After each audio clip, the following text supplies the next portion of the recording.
சோரே அப்படிங்கிற அந்த பொண்ணு ஜானதன் அப்படிங்கிற பையனை விரும்புறா. ஆனா இவங்க 2 பேர் பாத்துக்கிட்டப்போ சொல்ற வார்த்தை, நான் ஃபியூச்சர்ல இருந்து வந்திருக்கேன் அப்படின்னு. ஆனா உண்மை சொன்னா அந்த மாதிரி அவ எதிர்காலத்துல இருந்து வரலங்க, அவனோட முடிவுல இருந்து வந்திருக்கா. எப்பவுமே அவனை பார்த்து அவ சிரிச்சுக்கிட்டே இருப்பா. ஆனா அந்த சிரிப்புக்கு பின்னாடி நிறைய நாள் அவ அழுதுதான் அந்த சிரிப்பையே சேர்த்து வச்சிருப்பா. அப்படிப்பட்ட ஒரு காதல் கதை தான் இந்த Sore a wife from the future. So Jonathan அப்படிங்கிறவன் இந்தோனேஷியாவில் இருக்கக்கூடிய ஒரு ஃபோட்டோகிராஃபர். ஸோ ஜாக்ரப் கொராச்சியா அப்படிங்கிற ஒரு இடத்துல வாழ்ந்துகிட்டு இருக்கான். ஓகேவா, ப்ரொனன்சியேஷன் தப்பா இருந்தா மன்னிச்சுக்கோங்க. ஸோ அவனோட தினசரி வாழ்க்கை எப்படி இருக்கு அப்படின்னா, தம் அடிப்பான், குடிப்பான், தூக்கம் இல்லாம, பெருசா வந்துட்டு உடம்புக்கான எக்ஸசைஸ் எல்லாம் கொடுக்காம அப்படி வாழ்ந்துட்டு இருக்கிற ஒருத்தன் தான். ஒரு அன்ஹெல்த்தியான, ஒரு அன்ஃபிட்டான ஒரு லைஃப் ஸ்டைல் வாழ்ந்துட்டு இருக்கிற ஒருத்தன். ஓகேவா, ஜஸ்ட் அவனோட கனவுகளை மட்டும் பார்த்துக்கிட்டு ஒரு நாள் காலையில அவன் எந்திரிச்சு பார்க்கறான். பக்கத்துல வந்து ஒரு பொண்ணு. அவனுக்கு அது யாருன்னு தெரியல. நீ யார் அந்த பொண்ணு அப்படிங்கிற மாதிரி இருக்கு. யார் நீ அப்படிங்கிற மாதிரி கேட்கும்போது, இந்த மாதிரி நான் ஒய்ஃபு எதிர்காலத்துல வந்திருக்கேன் அப்படின்னு சொல்லும்போது அவனுக்கு அதை பெருசா ஏத்துக்கிற மாதிரி இல்லை. ஸோ அவனோட ஃப்ரெண்ட் ஒருத்தர் இருக்கான், கார்லோன்னு சொல்லிட்டு. ஓகேவா, ஸோ அவன் தான் வந்துட்டு அவனோட ஏஜென்ட்டோ இல்லை யாரோ ஒரு கிளைண்ட்ல இருக்கக்கூடிய ஒருத்தவங்களையோ வந்துட்டு அனுப்பிச்சுட்டு இருக்கான் போல அப்படின்னு சொல்லிட்டு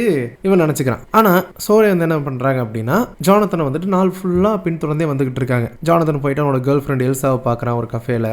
அங்க வந்து தான் ஒய்ஃப்னு சொல்லிட்டு இன்ட்ரடியூஸ் பண்ணிக்கிறாங்க. இந்த ஒரு சமயத்துல வேற நாங்கள் 2 பேரும் இந்தோனேஷியாவில் தான் கல்யாணம் பண்ணிக்கிட்டோம், நீ எப்படி இவன் கூட வாழ்ற வாழ்க்கை வந்துட்டு நிலைக்காது, நீ சொல்ற மாதிரி இவன் தானே இவன் வாழ்க்கை நல்லா இருக்குது அப்படிங்கிற மாதிரிலாம் பேசி விட்டுறேன். அவன் கூட சண்டை வந்துடுது. அவங்க 2 பேருக்குள்ள பிரேக்கப் ஆயிருது. அவனால வந்துட்டு சோரே அந்த பொண்ணை வந்து துரத்தவும் முடியல. ஒரு பாயிண்ட்ல வெளியில வேற தனியா நின்று இருக்கா. ஸோ கடைசியில் வந்துட்டு சரி சொல்லி அவகிட்ட பேசுவோம் அப்படின்னு சொல்லிட்டு, உனக்கு என்ன வேணும்னு கேட்க, எனக்கு பசிக்குது அப்படின்னு சொல்ல கூட்டிட்டு போயிட்டு சாப்பிடும்போது 2 பேரும் பேசிக்கிறாங்க. நீ எதிர்காலத்துலேருந்து வந்திருக்க அப்படின்னா என்னை பத்தி சொல்லு அப்படிங்கிற மாதிரி சொல்ல அந்த பொண்ணு எல்லாத்தையுமே சொல்லிடுது. ஸோ இதெல்லாம் கேட்கும்போது அவன் ஃப்ரெண்டு கிட்ட போய் ஷேர் பண்றான். எல்லாமே தெரிஞ்சிருக்கு, எதிர்காலத்துலேருந்து வந்தேன்னு சொல்றான். எனக்கு என்னமோ ஸ்ட்ரேஞ்சர் மாதிரி இல்லை அப்படிங்கிறத அவன்கிட்டையும் சொல்றான். ஜானதனும் ஏத்துக்கிறாங்க. ஓகே, இவன் ஸ்ட்ரேஞ்சர் கிடையாது அப்படிங்கிற ஒரு விஷயத்த. அதுக்கப்புறம் கொஞ்சம் கொஞ்சமா வந்து ஜானதனோட வாழ்க்கையை அவ ஹெல்த்தியா மாத்திட்டு இருக்கா. கொஞ்சம் கொஞ்சமா மாத்திட்டு இருக்கா. முதல்ல அவனோட சிகரெட்டு, அப்புறம் ஆல்கஹால், அதுக்கப்புறம் அவனை அப்படியே கொஞ்சம் கொஞ்சமா ரெகுலரா எக்ஸசைஸ் பண்ண வைக்கிறா. அதுக்கப்புறம் அவனை தூங்க வைக்கிறா. ஃபர்ஸ்ட் வந்துட்டு ஜானதனுக்கு இது வந்து பெருசா பிடிக்கல. ஏன்னா ரொம்ப வருஷமா இருக்கிற ஒரு விஷயம் ஒரே நாள் வந்து நம்மள ஒருத்தங்க பண்ண வேணாம்னு சொன்னா எப்படி அப்படிங்கிற மாதிரி இருக்கும் இல்லையா. பட் இருந்தாலும் கொஞ்சம் கொஞ்சமா அவனுமே அவளை பத்தி புரிஞ்சுக்கிட்டு அவ கூட இருக்கிறத ஏத்துக்க ஆரம்பிக்கிறான். ஆனா ஒரு நைட் வந்து என்ன பண்றான் அப்படின்னா, அவ கூட எல்லா இடத்துலயும் சுத்திக்கிட்டு ஒரு போட்டோகிராஃபிலாம் பண்ணிட்டு, ஸோ இந்த போட்டோகிராஃப் வந்துட்டு சூட் ஆகுமா செட் ஆகுமா அப்படிங்கிற ஒரு விஷயம் அவனுக்குள்ள ஒரு கேள்விக்குறியா இருக்கு. ஏன்னா இதுக்கு முன்னாடி இவ பேச்சை எப்ப கேட்க ஆரம்பிச்சிருப்பான் அப்படின்னா, லடாக்ல எடுத்த ஒரு போட்டோ இருக்கும், அந்த போட்டோ கொண்டு போய் கொடு, கண்டிப்பா உனக்கு வந்துட்டு சக்சஸ் ஆகும் அப்படிங்கிற மாதிரி சொல்லியிருப்பா ஒரு பர்டிகுலர் ஒரு பர்சன் கிட்ட. அவன் வந்துட்டு அந்த ஒரு விஷயத்தை கொடுக்கலன்னு சொல்லி அவன் பிளானே வச்சிருக்க மாட்டான். பட் இவ சொல்றது கேட்டு அதை போய் கொடுத்துருவான். ஏன்னா இந்த போட்டோ எடுத்தது இவனை தவிர வேற யாருக்கும் தெரியாது. ஆனா இவ ஃபியூச்சர்ல இருந்து வந்திருக்கால, ஸோ அதனால வந்து இப்போ இவங்க பார்த்துக்கிட்ட தருணத்துல இருந்து 3 வருஷத்துக்கு அப்புறம் தான் இவங்களுக்கு கல்யாணம் ஆக போகுது. இவங்க அக்காவோட ஒரு மேரேஜ்ல தான் ஃபர்ஸ்ட் டைம் வந்துட்டு சோரே அவன் பார்த்துருக்கான் அப்படிங்கிற மாதிரிலாம் அவன் சொல்லியிருப்பான். ஸோ அதுக்கப்புறம் தான் அவங்களுக்கு கல்யாணம் ஆகிருக்கும். அதுக்கப்புறம் வாழ்ந்துருப்பாங்க. அவங்க வாழ்ந்த சமயத்துல தான் இது எல்லாத்தையும் அவன் சொல்லியிருப்பான். ஸோ அதனால வந்து இவனுக்கு முன்னாடி இந்த விஷயம் அவளுக்கு தெரியுது அப்படிங்கிறதுக்கப்புறம் அவளை நம்ப ஆரம்பிச்சதுக்கப்புறம் தான் அவ என்னதான் தம் அடிக்காத சரக்கு அடிக்காதுன்னு சொன்னாலும் அது எல்லாமே பண்ணிட்டு இருந்தான். பட் இருந்தாலும் ஒரு சன்செட் ஃபோட்டோகிராஃபி ஒன்று எடுத்திருப்பாங்க, அது நல்லா இருக்கும். நடுவில் வந்துட்டு சோரே வந்துட்டு வச்சு தான் எடுத்திருப்பான். உண்மையிலுமே ஒரு அழகான ஒரு ஃபோட்டோ. எல்லாமே நல்லபடியாக முடியுமா, இந்த ஃபோட்டோ அவங்க ஏற்றுக்குவாங்களா அப்படிங்கிற மாதிரி ஒரு விஷயம் வந்துட்டு அவனுக்கு தோணும். அதனால நைட் அவனுக்கு தூக்கம் வராதே கேன். அதனால போயிட்டு ரகசியமா திருட்டுதம் அடிப்பான். திருட்டுதம் அடிக்கும்போது பின்னாடியே வந்து அவங்க கண்டுபிடிச்சிருவாங்க. ஸோ அந்த ஒரு சமயத்தில் போயிட்டு திட்டுவாங்க, அழுவாங்க. அழுதுக்கப்புறம் டக்குன்னு ஒரு விஷயத்தை சொல்லிடுவாங்க, இப்போ வந்து நீ இதனால தான் 9 வருஷத்துல ஒரு ஹார்ட் அட்டாக்ல இறந்துருவேன் அப்படின்னு, அதனால தான் உன்னை நான் வந்துட்டு இதெல்லாம் பண்ண விடாம பார்த்துக்கிறேன் அப்படிங்கிற மாதிரி சொல்லுவாங்க. சொல்லவும் என்ன ஆகும் அப்படின்னா, இவங்களுக்கு நோஸ்ல ப்ளீட் ஆகி அவங்க அந்த இடத்துல இறந்துருவாங்க. இதை வந்துட்டு சில பேர் இந்த ஒரு மொமெண்ட் ஆன உடனே டக்குன்னு அவங்க முதலா திரும்ப ஃபர்ஸ்ட் டைம் அவன் எந்திரிப்பான் இல்லையா, எந்திரிக்கும் போது யார் நீ அப்படின்னு கேட்பான்ல, அதே இடத்துக்கு திரும்ப போயிடும். லிட்டரலி வந்துட்டு இந்த மாநாடு படம் பார்த்துருக்கீங்கல்ல, ஸோ அந்த மாதிரி. ஸோ இதை நீங்கள் இப்படி எடுத்துக்கலாம். ஒருவேளை உண்மையை வெளியே சொல்லிட்டா அப்படின்னா டைம் ரீசெட் ஆகுது அப்படின்னு சொல்லலாம். இல்லை அப்படின்னா இவளுக்கு பிடிச்ச மாதிரி அந்த ஒரு விஷயம் நடக்கல அப்படிங்கிறதுனால டைம் ரீசெட் ஆகுது அப்படின்னு சொல்லலாம். ஸோ எப்படி வேணாலும் நீங்கள் எடுத்துக்கலாம். ஸோ அவன் ஒவ்வொரு வாட்டி இந்த மாதிரி இதுக்கப்புறம் நம்மளுக்கு இந்த ஒரு பிளாட் இப்படி தான் தெரிஞ்சதுக்கப்புறம் இந்த விஷயங்கள் ரிப்பீட் ஆகுது. ஃபர்ஸ்ட் தம் இல்லாமல் பண்ணுறாங்க, ஆனால் ஏதோ ஒரு இடத்துல போய் ஒரு நாள் குடிச்சிட்டு விழுந்து கிடக்கிறான். அதுக்கப்புறம் அதுக்கும் வந்துட்டு ஏதாவது மாற்று வழி பண்ணோம் அப்படின்னா தூங்காமல் வந்துட்டு வேலை செஞ்சுட்டு இருக்கான். திரும்ப வந்துட்டு இந்த மாதிரியே நடந்துட்டு இருக்கிறனால அவங்களுக்கு ஒரு மாதிரி ஆகிருது. ஸோ இதெல்லாம் பார்க்கும்போது நம்மளுக்கு தெரிஞ்சிடும் சோரேக்கு வந்துட்டு அந்த விஷயங்கள் எல்லாமே ஞாபகம் இருக்கும். அவ வந்துட்டு ஒரு ரூப்ல மாட்டிட்டு இருக்கா. பட் இன்னொரு பக்கம் ஜானதனுக்கு அது எதுவுமே ஞாபகம் இருக்காது, எல்லாமே அவனுக்கு ஃப்ரெஷ்ஷாக தான் இருக்கும். ஸோ இப்படி இருக்கும்போது சோரேவோட ஒரு மனசை நினைச்சு பாருங்களேன். ஒவ்வொரு வாட்டியும் அவ ஏதோ டிசப்பாயிண்ட் ஆவா, அழுவா, அதெல்லாத்தையும் தாண்டி திரும்ப திரும்ப அந்த விஷயத்தை வந்துட்டு சரி பண்ணணும்னு நினைப்பா. அப்படி என்னடா நடந்திருக்கும் அப்படிங்கிற மாதிரி இருக்கும். நம்மளுக்கு தெரிஞ்சிருச்சு இவன் இறந்துட்டான் அப்படிங்கிறது. அதனால தான் வந்து அவ கூட வாழ்ந்த வாழ்க்கை ஒரு 3 வருஷத்துக்கு அப்புறம் பார்த்துருக்கேங்கிறான், 9 வருஷத்துக்கு அப்புறம் இறந்துட்டேன் அப்படிங்கிறான். அப்போ அந்த 6 வருஷம் அவ கூட வாழும்போது ஒரு விரக்தியில் இருக்கிற ஒருத்தன் அவன் லைஃப்ல வந்துட்டு நிறைய விஷயங்களை இழந்த ஒருத்தன், சக்ஸஸ்ஃபுல்லாக இல்லாத ஒருத்தன், அது எல்லாத்தையுமே ஷேர் பண்ணும்போது இது எல்லாத்தையும் நான் சரியாக பண்ணியிருந்தேன் அப்படின்னா மேபி நான் நல்லா இருந்திருப்பணும் அப்படின்னு சொல்லி நினைக்கும் போது இவளை முதல்ல அவன் பார்க்குற ஒரு நொடி இருக்குல்ல, அப்போ வந்து அவன் எல்லாத்தையுமே இழந்து ஒரு அன்சக்ஸஸ்ஃபுல்லாக இருக்கக்கூடிய ஒரு பர்சனாக சோரேவை பார்த்துருக்கான். பட் ஆனால் அவன் ஆசைப்பட்டது கொஞ்சம் பெட்டராக இருக்கணும் அப்படின்னு. ஆனால் அந்த ஆசை நிறைவேறாமையே அவன் இறந்துட்டான்னு வச்சுக்கோங்களேன். இப்போ வந்து சோரே வந்து அதை நிறைவேற்றுறதுக்காக தான் அவன் எல்லாத்தையுமே பெர்ஃபெக்டாக பண்ண வச்சுட்டு இருக்கா. அப்படி பெர்ஃபெக்டாக பண்ணிட்டோம் அப்படின்னா ஒருவேளை இவங்க ப்ரெசென்ட்ல பார்க்கும்போது நல்ல விதமாக இருக்குமோ அப்படிங்கிற ஒரு ஆசையோடு அவள் இதெல்லாம் பண்ணுறான்னு வச்சுக்கோங்களேன். ஸோ இந்த ஒரு டைம் லூப் ரிப்பீட் ஆகிட்டே இருக்கு. ஸோ இதை எப்படி சரி பண்ணலாம் அப்படின்னு சொல்லி பார்க்கும்போது அவன் ஃப்ரெண்டு மூலியமா இருந்து ஏதாவது ஷேர் பண்ண முடியுதான்னு சொல்லி பார்க்குறா.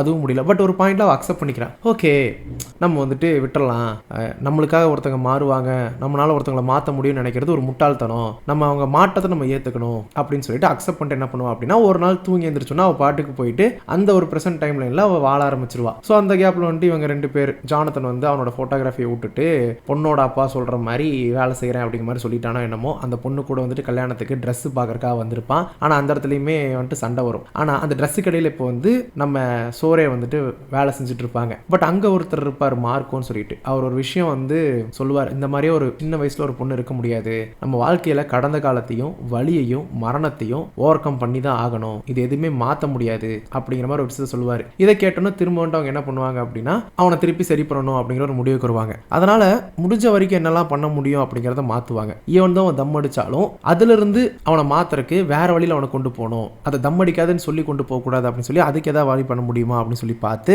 சில விஷயங்கள் பண்ணும்போது ஒரு ஜானத்தனோட ஒரு ஃபோட்டோ கொஞ்சம் அது கண்டுபிடிப்பாங்க. அதில் பின்னாடி வந்துட்டு கையில் சில விஷயங்கள் எழுதியிருப்பார். ஸோ அதில் வந்துட்டு ஒரு விஷயம் இருக்கும். என்ன அப்படின்னா அவங்க அப்பாவோட ரிலேஷன்ஷிப், ஓகேவா, அவர் வந்துட்டு சின்ன வயசுலேயே இவங்க அம்மாவை இவரையும் விட்டுட்டு வேற ஒருத்தவங்களோட போயிருப்பாரு. ஸோ அதனால தான் வந்துட்டு அப்பா இருக்க இடத்துல இருக்கக்கூடாது அப்படிங்கிறனால இவர் வந்துட்டு குரோயாச்சியாவில் வந்துட்டு நேரடியாக வந்து வாழ்ந்துட்டு இருப்பாரு. ஸோ அதனால இவன் மனசுக்குள்ள வந்துட்டு ஒரு ஆள் மனசுல இந்த அளவுக்கு ஒரு பெரிய வடு இருக்கு. ஸோ இதனால தான் இவனோட லைஃப் ஸ்டைல் வந்துட்டு இப்படி இருக்கு. ஸோ ஒருவேளை இவங்க அப்பா கூட சேர்த்து வச்சிட்டோம் அப்படின்னா இவன் சரியாயிருவான் அப்படின்னு ஒரு நம்பிக்கை இவங்களுக்கு வருது. இதை வந்துட்டு ஒரு லூப்ல வந்துட்டு கண்டுபிடிச்சிருவாங்க. அதனால அடுத்த லூப் ஃபுல்லாமே இது எல்லாத்தையும் விட்டுட்டு அவங்க அப்பா கூட எப்படி இவனை சேர்த்து வைக்கிறது அப்படிங்கிறத தான் பார்ப்பாங்க. ஆனால் அதை பண்ணிட்டா பெர்ஃபெக்டாக இருக்குன்னு சொல்லி பார்த்தா கரெக்டாக அந்த இடத்துக்கு கொண்டு வரும்போது இவங்களுக்கான டைம் தானாக முடிஞ்சிருது. ஸோ அப்போ தான் அவங்களுக்கு தெரியுது, ஓ நம்ம இது ஒரு குறிப்பிட்ட டைமுக்குள்ளே பண்ணணுமோ அப்படின்னு சொல்லிட்டு. அதுக்காக வந்துட்டு அவங்க இந்த நினைவுகளை வச்சு ஸோ போன டைமில் பண்ண எல்லாத்தையுமே பண்ணாமல் போனோம், சீக்கிரம் அந்த இடத்துக்கு போயிட்டு அவங்க அப்பாவை அவனையும் பார்க்க வச்சிடணும் அப்படின்னு ஒரு முடிவுக்கு வருவாங்க. பட் ஆனால் அதுவும் நடக்காது. பட் என்ன பண்ணி முடியாமல் ஒரு கட்டத்தில் அவள் ரொம்ப நொந்து போயிடுவா. நொந்து போனதுக்கப்புறம் ஒரு நாள் எந்திரிக்கும் போது இதே மாதிரி திரும்ப அந்த டைம் ரீசெட்டாக எந்திரிக்கும் போது எப்பவுமே நீ யாரு அப்படின்னு சொல்லி கேட்கும்போது நான் சோரே உன்னோட மனைவி எதிர்காலத்துலேருந்து வந்திருக்கேன் அப்படின்னு சொல்லுவா. So your wife from future அப்படின்னு சொல்லுவா. பட் இந்த சமயத்தில் அவள் என்ன சொல்லுவா அப்படின்னா யுவர் ஒய்ஃப் ஃபார் எவர் அப்படின்னு சொல்லிடுவாங்க இந்த ஒரு லூப்போட ஆரம்பிக்கும் போது. ஸோ இதில் வந்துட்டு ஒரு என்னடா சின்ன ஸ்டேட்மெண்ட் தானே, ஃபியூச்சர் ஃபார் எவர் ஒரு வார்த்தையை தானே மாற்றிருக்கா அப்படின்னு நீங்கள் பார்த்தீங்க அப்படின்னா அதான் இல்லை. ஏன்னா அவளோட காலகட்டத்தில் ஜானத்தன் இறந்துட்டான். ஸோ ஜானத்தனுக்கு அவள் தான் ஃபார் எவர் ஒய்ஃபாக இருந்திருக்கா, கடைசி வரைக்கும் அவள் தான் ஒய்ஃபாக இருந்திருக்கா. ஸோ அதை வந்துட்டு இவ இப்போ ஏற்றுக்கிட்டா. ஸோ நம்ம மாற்ற முடியாது அப்படின்னு சொல்லி அவள் ஏற்றுக்கிட்டா. ஏற்றுக்கவும் அவள் எதுக்காக இந்த லூப்பில் வந்துட்டு திரும்ப திரும்ப இருந்தாலோ அந்த ஒரு விஷயம் இப்போ ஸ்டாப் ஆயிருது. ஸோ இந்த ஒரு லூப்பில் வந்துட்டு அவள் ஃபார் எவர்னு சொல்லிட்டு என்னை மட்டும் மறந்துடாத அப்படிங்கிற மாதிரி சொல்லிட்டு அவளும் இறந்துடுறா. அதுக்கப்புறம் எந்திரிச்சு பார்க்கும்போது ஜானத்தன் வந்துட்டு நார்மலாக தான் எந்திரிக்கிறான். பட் என்னவோங்க இவ்வளோ டைம் லூப்ஸோ இவ்வளோ விஷயங்களோ அவள் ஒவ்வொரு டைம் சொல்லுவா, 10,000 முறை நான் வந்துட்டு பிறந்தாலும் நான் உன்னதான் தேர்ந்தெடுக்கணும் அப்படின்னு. லவ் யூ 3000 டைம்ஸ் அப்படின்னு அயன்மேன்ல சொல்லுவாங்களே, இது 10,000 டைம்ஸ் அப்படிங்கிற மாதிரி ஒரு பியூட்டிஃபுல்லான ஒரு ஸ்டேட்மெண்ட். அது உன்னையே தான் நான் தேர்ந்தெடுக்கணும் அப்படிங்கிற மாதிரி அவள் சொல்லுவா. அந்த ஒரு காதலோ அன்போ என்னமோ தெரில. பட் இந்த வாட்டி ஜானத்தன் எந்திரிக்கும் போது அவளுக்கு ஏற்ற மாதிரி அவன் லைஃப் வந்துட்டு அவன் டிசைட் பண்ணுவான். இது எதனால் நடக்குதுனால தெரில. சொல்லுவாங்கல்ல, நம்மளுக்கு கேட்காத பார்க்க முடியாத சில சக்திகள் வந்து நம்ம காதல சில விஷயங்களை முணுமுணுத்துக்கிட்டே இருக்கும். நம்ம யூனிவர்ஸ் வந்துட்டு நம்ம என்ன ஆசைப்படுறோமோ அதை நிறைவேற்றும், நம்ம ஒரே விஷயத்தில் அதுக்கு கான்ஸ்டன்ட்டாக ஒரு எண்ணத்தை வைக்கணும், இப்படிலாம் நிறையா சொல்லுவாங்க. ஸோ அந்த பிரபஞ்சம் அதுக்கான வழிவகுக்கும் அப்படின்னு சொல்லுவாங்க. மேபி அவள் அவ்வளோ டைம் வந்து அந்த யூனிவர்ஸ் கிட்ட அந்த டைம் கிட்ட அதை ஆசைப்பட்டதுனாலே என்னமோ அவன் வந்து அந்த பொண்ணுக்கிட்ட கஃபே ஷாப்லேயே பிரேக்கப் பண்ணிடுவான். அதுக்கப்புறம் அதுக்கேற்ற மாதிரியே அவனுக்கு பிடிச்ச மாதிரி ஃபோட்டோகிராஃபியை வந்துட்டு கொடுப்பான். ஸோ இந்த மாதிரி விஷயங்கள் கொஞ்சம் கொஞ்சமாக அவன் சேஞ்ச் பண்ணிக்குவான். அவனே வந்துட்டு ட்ரிங்க்ஸ் ஸ்மோக் எல்லாத்தையும் ஸ்டாப் பண்ணுவான், எக்ஸசைஸ் பண்ண ஸ்டார்ட் பண்ணுவான். அதுக்கப்புறம் அவங்க அப்பா கிட்ட இருக்கிற ரிலேஷன்ஷிப்பை சரி பண்ணிக்கலாம் அவனே போவான். ஸோ அங்கே போயிட்டு பண்ணலான்னு சொல்லி பார்க்கும்போது அங்கே அவங்க அப்பா ஹாப்பியாக தான் இருப்பார். பட் ஸ்டில் வந்து பார்த்துன்னே அவன் ஒரு ஃபோட்டோ லெட்டரை வச்சுட்டு போயிடுவான். அவங்க அப்பாவை போய் மீட் பண்ண மாட்டான். மீட் பண்ணும்போது என்ன வச்சுட்டு போயிருப்பான் அப்படின்னா, நான் உங்களை மன்னிச்சிட்டேன், நீங்கள் பண்ணதுக்கு வந்துட்டு பிராய்ச்சித்தம் கிடையாது, பட் நான் உங்களை மன்னிச்சிட்டேன் அப்படிங்கிற மாதிரி ஒரு லவ் அப்பாட்ட கன்வே பண்ணுற மாதிரி ஒரு லெட்டர் வச்சுட்டு போயிடுவான். அவங்க அப்பா அவன் பார்க்க மாட்டான். அவங்க அப்பா வெளியில வந்து பார்ப்பார், அதுக்குள்ளே அவன் போயிடுவான். ஸோ அவன் ஏற்றுக்கிட்டான். அவர் வந்துட்டு அங்கே சந்தோஷமாக இருக்காரு. இப்போ நான் போயிட்டு அவர் லைஃபை கெடுக்க வேணாம் அப்படின்னு சொல்லிட்டு ஒரு பார்த்தா ஏதாவது மாறிடுவாரோ அப்படின்னு சொல்லிட்டு அவன் வச்சுட்டு போயிடுவான். ஸோ லைக் கைண்ட் ஆஃப் நான் மூவ் ஆன் ஆகிட்டேன் அப்படிங்கிற மாதிரி வச்சுட்டு போயிட்டான்னு வச்சுக்கோங்களேன். ஸோ அதுக்கப்புறம் இப்போ ஒரு புது வாழ்க்கையை புது லைஃப் ஸ்டைலில் ரொம்ப ஹெல்த்தியாக எப்படி நம்ம சோரே ஆசைப்பட்டாலும் அந்த மாதிரி வாழ ஆரம்பிக்கிறாங்க. நல்லா வாழ்கிறான். ஜகார்ட்டாவில் தான் அவன் வாழ்க்கை ஓடிட்டு இருக்கு. ஜகார்ட்டாவில் வந்துட்டு என்ன பண்ணுறான் அப்படின்னா அவனோட ஃபர்ஸ்ட் ஃபோட்டோகிராஃபியை எக்ஸிபிஷனில் வைக்கிறான். ஸோ அங்கே அந்த எக்ஸிபிஷனில் பார்க்க வந்தவங்களில் ஒருத்தங்க தான் சோரேயை போய் பார்க்குறான். ஆனால் இவங்க 2 பேத்துக்குமே அவங்கள பற்றி தெரியல. பட் ஆனால் அவங்கள பார்த்தோன்னா வந்துட்டு பக்கத்தில் போய் நிற்கணும் அப்படின்னு சொல்லி தோணுது. போகிறான். அதுக்கப்புறம் அங்கே இருக்கிற ஃபோட்டோகிராஃப்ஸ் எல்லாமே இருக்குது. அந்த ஃபோட்டோகிராஃப் நம்ம ஜானதன் எடுத்த ஃபோட்டோகிராஃப் மட்டும் அதே சன்செட் பிக் தான். அவன் சோரே வச்சு அந்த லூப்பில் எடுத்திருப்பான். பட் சோரே இல்லாமல் அந்த லூப்பில் எடுத்திருப்பான். பட் ஸ்டில் அந்த சென்டரில் வந்துட்டு ஒரு ஷேடோ ரிஃப்ளெக்ஷன் இருக்கிறனால சோரே அந்த இடத்துல இருந்து நிழலாக இருந்து மறைஞ்சு போன மாதிரி அந்த ஃபோட்டோ இருக்கும். ஏன் தெரியல, என் கணக்கு அப்படி தான் தெரிஞ்சு உங்களுக்கு அப்படி தான் தெரிஞ்சிருக்குன்னு சொல்லி நம்புறேன். ஸோ அந்த மாதிரி ஒரு ஃபோட்டோகிராஃபி இருக்கும். ஏன்னா அந்த ஃபோட்டோகிராஃபி கொஞ்சம் வித்தியாசமாக இருக்குது அப்படின்னு சொல்லுவா. ஏன்னா இங்கே இருக்கிற விஷயங்கள் எல்லாமே வந்து ஆர்டிக்கை பற்றி இருக்குது. ஆனால் இது மட்டும் தனியாக இருக்கு. ஒரு கிளைமேட் சேஞ்சை பற்றி இருக்குது. அதனால இது வித்தியாசமாக இருக்குது அப்படிங்கிற மாதிரிலாம் சொல்லிட்டு இருப்பா. அண்ட் இவங்களுக்குள்ள ஒரு அழகான ஒரு ஸ்டேட்மெண்ட் இருக்கும். இந்த டஸ்க் அப்படிங்கிற ஒரு விஷயம் நிறைய பேருக்கு பிடிக்கும் அப்படின்ட்டு. ஏன்னா அது வந்து சூரியன் அஸ்தமனம் ஆகும்போது இருக்கக்கூடிய ஒரு வானிலையோட நிலை. அந்த நிலை அப்போ வந்துட்டு வானிலையும் ஒரு மாதிரி இருக்கும், இந்த உலகமும் ஒரு மாதிரி இருக்கும். ஸோ ஒரு ரொம்ப வெளிச்சமும் இல்லாமல் ஒரு இருட்டும் இல்லாமல் ஒரு அளவான ஒரு விஷயத்தில் அழகாக இருக்கும். அது எல்லாருக்குமே பிடிக்கும் அப்படிங்கிற மாதிரி அந்த ஒரு விஷயத்தை தான் வந்து அவன் கேப்சர் பண்ணிட்டு அதுதான் வந்துட்டு கிளைமேட் சேஞ்ச் அப்படிங்கிற மாதிரியும் அதில் இருக்கக்கூடிய எமோஷன் டிஃப்ரெண்ட்டாக இருக்கும்னு சொல்லிட்டு அதை கேப்சர் பண்ணி அதை வந்துட்டு அவன் வெளியில் காட்டியிருப்பான். ஓகேவா? ஸோ அதை வச்சு ஒரு கவிதை எழுதியிருப்பான். அந்த கவிதையை வந்துட்டு லூப்பில் இருக்கும்போது சோரே அடிக்கடி சொல்லிட்டு இருப்பான். ஸோ அந்த கவிதையவே அவன் இப்போ தான் எழுதுறான். ஓகேவா? ஸோ சோரேக்கு தோணுன ஒரு விஷயத்த அவனே பண்ணியிருக்கான். ஸோ அதை ஒரு பண்ணி இப்போ அதை பார்த்து சோரே முன்னாடி வந்து நிற்க நீ தான் அந்த ஃபோட்டோகிராஃபர் அப்படிங்கிற கேட்கும்போது ஆமான்னு சொல்லி நான் சோரே நான் ஜானதன் சொல்லி இன்ட்ரோடியூஸ் ஆகிக்குவாங்க. அப்போ 2 பேர் கை கொடுக்கும்போது ஒரு செகண்ட் கை பட்ட உடனேயே இதுவரைக்கும் நடந்த லூப் எல்லாமே அவங்க 2 பேருக்கு ஞாபகம் வந்துடும். அந்த லூப் ஞாபகம் வரும்போது தான் அவன் எப்படி செத்தான், செத்ததுக்கப்புறம் நம்ம சோரே என்ன பண்ணா அப்படிங்கிற நம்ம கிட்ட காட்டுவாங்க. ஸோ அவன் ஒவ்வொரு ஃபோட்டோகிராஃபி பின்னாடி ஏதோ ஒன்று எழுதியிருப்பான்ல, அதில் ஆர்டிக்கை பற்றி எழுதியிருப்பான். ஸோ அந்த ஆர்டிக்கு வந்துட்டு அவள் போவா. ஸோ அங்கே ஒரு ஆரோரா இருக்கும் இல்லையா, ஸோ அதை வந்துட்டு அவள் பாப்பா. ஓகேவா? பட் அது வந்து அவளோட ரெட் கலரில் இருக்கும்.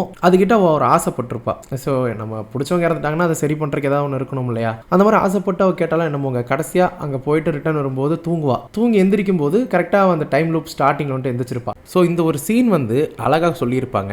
ஏன்னா அவள் வந்து ஃபியூச்சர்லேருந்து அந்த ரெட் ஆரோராவை பார்த்து ரொம்ப மனசுறந்து அப்படியே அந்த இடத்துல அழுதுருப்பா. ஓகேவா? பட் அவன் அழுத சமயத்தில் உளுந்த கண்ணீர் இருக்குல்ல, அது வந்து பாஸ்ட்டில் அவன் வந்து ஆர்டிக்கில் போய் கிரீன் கலர் ஆரோராவை பார்த்துருப்பான். ஃபியூச்சரில் அவள் சிந்தின கண்ணீர் வந்து பாஸ்ட்டில் வந்து உழுகிற மாதிரி இருக்கும். இந்த சீன் வந்துட்டு முன்னாடி காட்டியிருப்பாங்க. பட் ஆனால் அந்த இடத்துல ஏதோ ஒரு துளி மழை போல அப்படிங்கிற மாதிரி இருக்கும். பட் இந்த இடத்துல தெரியுது அது மழை இல்லை, அவளோட கண்ணீர் அப்படின்னு சொல்லிட்டு. ஸோ இந்த இடத்துல என்ன சொல்ல வராங்க அப்படின்னா அந்த ஆரோரா தான் வந்து ஃபியூச்சருக்கும் பாஸ்ட்டுக்கும் வந்துட்டு ஒரு பிரிட்ஜாக இருக்குது அப்படிங்கிறத லிட்டரலி காட்டிருச்சு. ஸோ இந்த கண்ணீர் அங்கே போனதுக்கு அப்புறமே அடுத்த ரிட்டர்ன் வரும்போது தூங்குவா. அப்படி தூங்கி எந்திரிக்கும் போது தான் அவளே பாஸ்ட் போயிடுறா. ஸோ ஒரு magically that Aurora helps her அப்படிங்கிறது தான் இந்த இடத்துல இருக்கக்கூடிய ஒரு ரியாலிட்டி. கைண்ட் ஆஃப் ஒரு விஷ் நிறைவேறுது அப்படின்னு சொல்லலாம். ஏன்னா அந்த இடத்த வந்துட்டு இந்த பிளேஸ் வித்தவுட் டைம் ஜோன் அப்படிங்கிற மாதிரிலாம் சொல்லுவாங்கல்ல. ஸோ அதனாலே என்னமோ அது பிரிட்ஜாக இருந்து இவங்களுக்கு சேர்றதுக்கான வழியை வந்துட்டு கொடுக்குது. அதை அவள் ஏற்றுக்கிறாளா இல்லையா அப்படிங்கிறது தான் அந்த லூப்பாகவே இருக்கு. ஸோ இவகிட்ட இருந்தது எல்லாமே நேரம் தான். ஆனால் அவங்கிட்ட இருந்தது எல்லாமே இவளோட காதல் மட்டும்தான். ஸோ அந்த காதலை வந்து இவ எல்லாமே அவன் புரிஞ்சு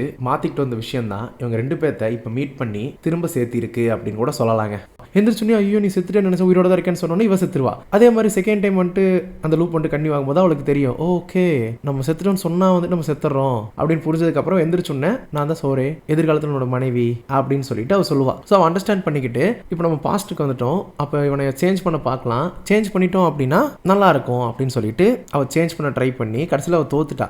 ஏன்னா சில விஷயங்களை உள்ளது உள்ளவா இருந்தால் என்றைக்குமே நல்லதுன்னு சொல்லுவாங்கல்ல, அந்த மாதிரி ஏற்றுங்கிறது முடிவு பண்ணதுக்கு அப்புறம் தான் அவள் அந்த லூப்பே வந்துட்டு ஸ்டாப் ஆச்சு. இது எல்லாத்தையுமே அவங்க 2 பேரும் தெரிஞ்சுன்னே அவங்க கண்ணில் வந்த கண்ணீரே இவங்களுக்குள்ள எந்த அளவுக்கு காதல் இருந்திருக்கு அப்படிங்கிறது காட்டி எல்லாமே சரியானதுக்கு அப்புறம் இப்போ அவங்க கட்டி பிடிக்க அந்த இடத்துல அந்த படம் அழகா முடியும். ஸோ முழுக்க முழுக்க சோரேவோட ஒரு ஆசை என்ன அப்படின்னா இவன் என்னை பார்க்கும்போது இவன் எல்லாமே இவனுக்கு பிடிச்ச மாதிரி இருந்திருந்தான் அப்படின்னா கரெக்டாக இருந்தான் அப்படின்னா இவன் இந்த மாதிரி இப்போ என்னை பாதியில் விட்டுட்டு போயிருக்க மாட்டான். அப்போ நம்ம கூட இருந்து நம்ம சரி பண்ணியிருந்தோம் அப்படின்னா நம்மக்கிட்ட அவன் கரெக்டாக இருந்திருப்பான்ல அப்படிங்கிற மாதிரி நம்ம ஆசை இருக்கும். நம்ம எல்லாருக்கிட்டையும் நம்ம சொல்லுவோம்ல நீ என் வாழ்க்கையில் முன்னாடியே வந்திருக்கலாம், நான் இப்படி இருந்திருக்க மாட்டேன் அப்படின்னு. ஸோ அவங்க முன்னாடி வந்ததுனாலும் இப்படி இருக்க மாட்டோம் அப்படிங்கிறதெல்லாம் இல்லைங்க.